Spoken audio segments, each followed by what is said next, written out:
মুসলমান যদি অস্ত্র হাতে তুলে মার্চ করে মুদির ধুতি ঢিলা হয়ে যাবে, সব হরে রাম করতে করতে বাড়িতে ঢুকবে।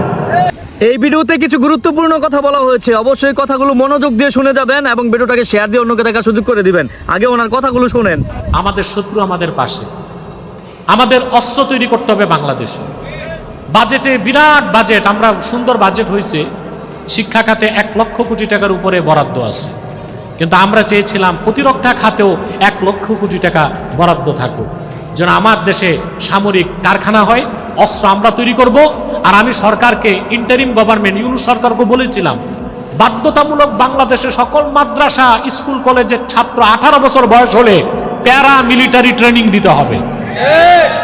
তাহলে বিডিআর লাগবে না, সেনাবাহিনী লাগবে না। মুসলমান যদি অস্ত্র হাতে তুলে মার্চ করে মুদির ধুতি ঢিলা হয়ে যাবে, সব হরে রাম করতে করতে বাড়িতে ঢুকবে। আমাদেরকে মজবুত থাকতে হবে। আমরা রংপুরের ঘটনার ক্ষেত্রে সরকারকে বলবো জিরো টলারেন্স নীতি অবলম্বন করতে। যে সরকার পদক্ষেপ না নেয়, মবক্রেসি, জনগণ বাধ্য হয়ে আইন হাতে তুলে নিবে, মূর্তিকে অপসারণ করে নাপাক মূর্তি বাংলাদেশ থেকে হিন্দুস্তানে ফেলে দিবে ছুঁড়ে।